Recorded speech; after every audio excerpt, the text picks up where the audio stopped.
অনেকে ইন্স্যুরেন্স কোম্পানিতে প্রতি মাসে টাকা দিয়ে থাকি এবং বিনিময়ে কোনো আচমকা দুর্ঘটনা বা অসুস্থতায় আর্থিক সাহায্য পেয়ে থাকি। শরিয়া মোতাবেক এই বিষয়ে সঠিক মন্তব্য কি?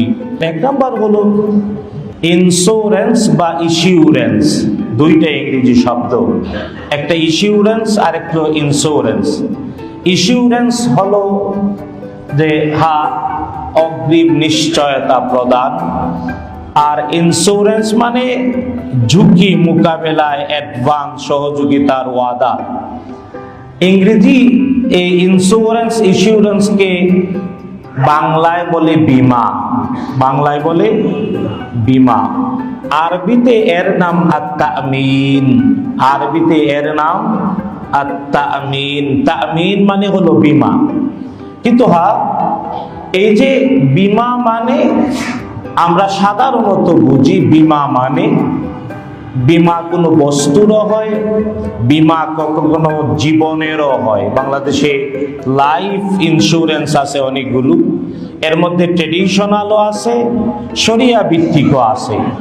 তো জীবনের জন্যেও বীমা করে, অথবা কোনো সম্পদের জন্যে, গাড়ি বাড়ি জাহাজ এগুলার জন্য বীমা হয়।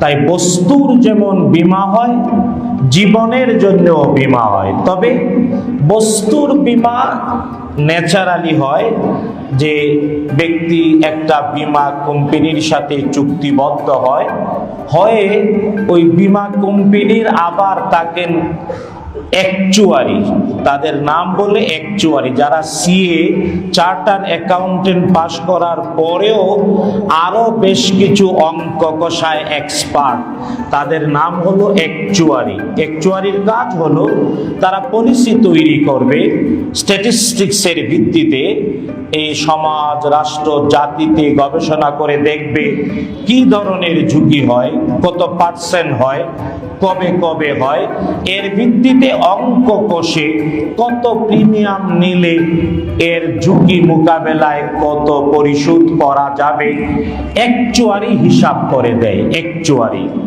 বাংলাদেশে মাত্র 2 জন আছেন অ্যাকচুয়ারি, মানে এটা আমরা যে লেখাপড়ায় অনেক পিছিয়ে, এটা আর একটা প্রমাণ। যাই হোক, তো অ্যাকচুয়ারি হিসাব করে দেন যাতে করে প্রিমিয়াম মানে মাসিক, ত্রৈমাসিক, ষান্মাসিক, বাৎসরিক চাঁদা কত হবে, এর বিনিময়ে ঝুঁকিটা কত হবে। সাধারণত গুডসের বীমা যখন হয়, বস্তুর, গাড়ি বাড়ি, কোনো জিনিসের ব্যবসা প্রতিষ্ঠানে, তখন অ্যাকচুয়ারির হিসাব অনুযায়ী কেবল ঝুঁকির জন্যে, ঝুঁকি মোকাবেলার জন্য সে প্রিমিয়াম দেয়। ঝুঁকি হলে এটাকে প্রুফড প্রমাণের ভিত্তিতে ওরা ক্ষতিপূরণ প্রদান করে। সাধারণত বস্তু, বিষয়, সম্পদের বীমা এইভাবে হয়। কিন্তু লাইফ ইন্স্যুরেন্স যেগুলো, লাইফ ইন্স্যুরেন্সে ন্যাচারালি হয় 2টি জিনিস। একটা হলো অ্যাডভান্স ডিপোজিট করে ব্যক্তি, যিনি বীমা কোম্পানির পলিসি কিনলেন, অনেক ধরনের পলিসি আছে, ওই পলিসি কিনে সে অ্যাডভান্স ডিপোজিট করলো 3 মাসে, প্রতি মাসে, 4 মাসে, 6 মাসে, বছরে একবার চাঁদা বা প্রিমিয়াম দেয়। এটা দিয়ে সে অ্যাডভান্স ডিপোজিট করে ভবিষ্যতের জন্য জমা। বীমা কোম্পানি ওইটা নিয়ে খাটায় এবং এটা টার্গেট দেয়, তোমার এত বছর পরে এত দেব।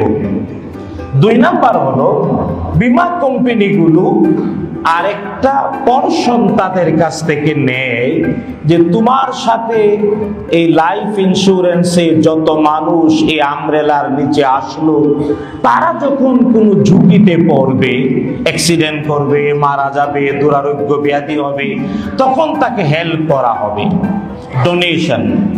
তো শরিয়া বা ইসলামী ইন্স্যুরেন্স লাইফ যেগুলো, এদের পরিভাষা হলো তাবাররু, মানে যেমন ন্যাচারালি যদি 100 টাকা প্রিমিয়াম দেয়, এর সর্বোচ্চ 2 টাকা, 3 টাকা বা 4 টাকা বা 5 টাকা সর্বোচ্চ। এখন অনেক কোম্পানি সর্বোচ্চ 5% তাবাররু নেই। 100 টাকা জমা দিল, 5 টাকা ন্যাচারাল দান হিসেবে থেকে যায়। ওই ফান্ডটা বড় করে ওইটা থেকে কেউ মারা গেলে, অ্যাক্সিডেন্ট হলে, হাসপাতালে ভর্তি হলে ওখান থেকে তাকে সাহায্য করা হয়, কেউ এটার দাবি করে না। আর যে 95 টাকা থাকলো ওইটাকে সে খাটাইয়া ব্যবসা করে তারপরে প্রফিট দেয়। প্রশ্ন হলো, এই যে বীমার ধারণা, অগ্রিম ঝুঁকি মোকাবেলার জন্য, সামনে আসতে পারে ঝুঁকি, এটা মোকাবেলার জন্য অগ্রিম সতর্কতা, এটা কোনো সম্পদের, এটা কোনো মানে স্থায়ী অথবা স্থাবর অস্থাবর সম্পদের, অথবা এটা জীবনের, এটা কোত্থেকে এলো? এটা শিখিয়েছেন এই পৃথিবীর মানবতার শিক্ষক, এই পৃথিবীর অর্থনীতির একমাত্র পূর্ণাঙ্গ শিক্ষক। কারণ তিনি শিখিয়েছেন, কারণ দেখুন এই যে রাসূলুল্লাহ সাল্লাল্লাহু তাআলা আলাইহি ওয়াসাল্লাম শিখালেন এই তামিন, এই বীমা পদ্ধতি।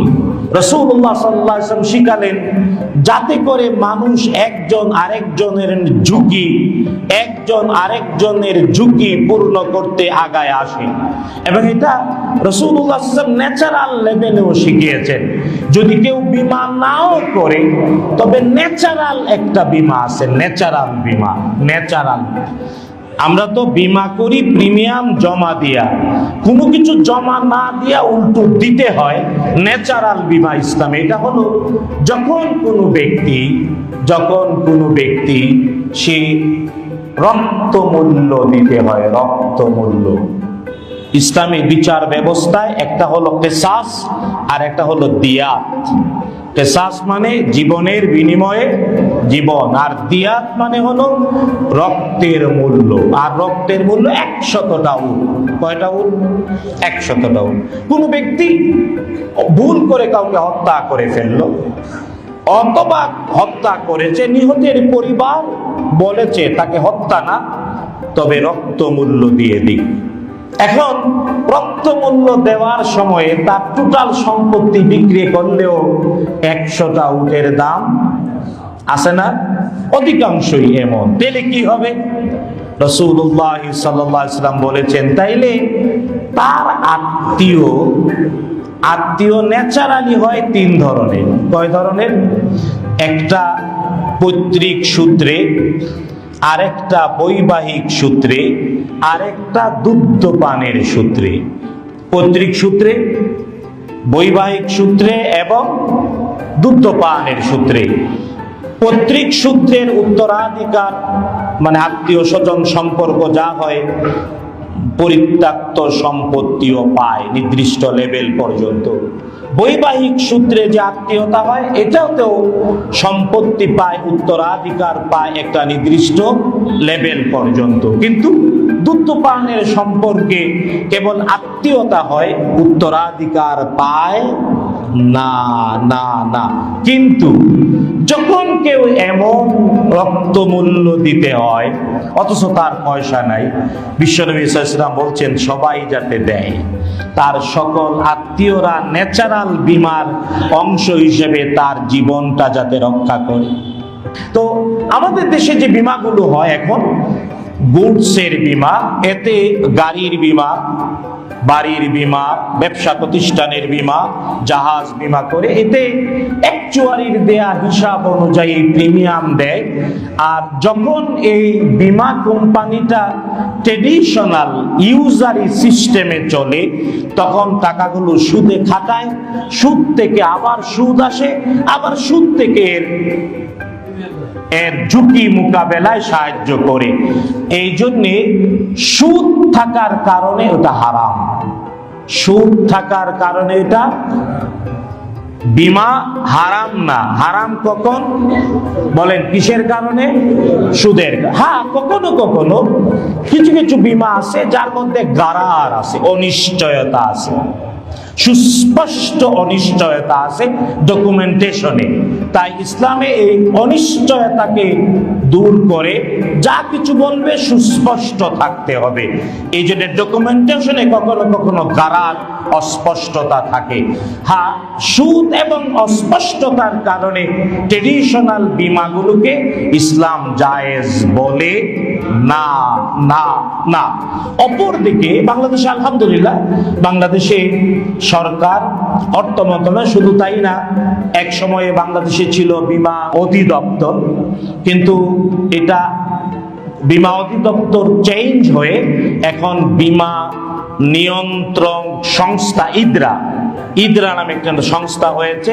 এমনকি 2005 বা 2004-এ এদেশে পূর্ণাঙ্গ বীমা আইন হয়েছে, এটা অ্যামেন্ডমেন্ট হয়েছে আবার 2010-এ।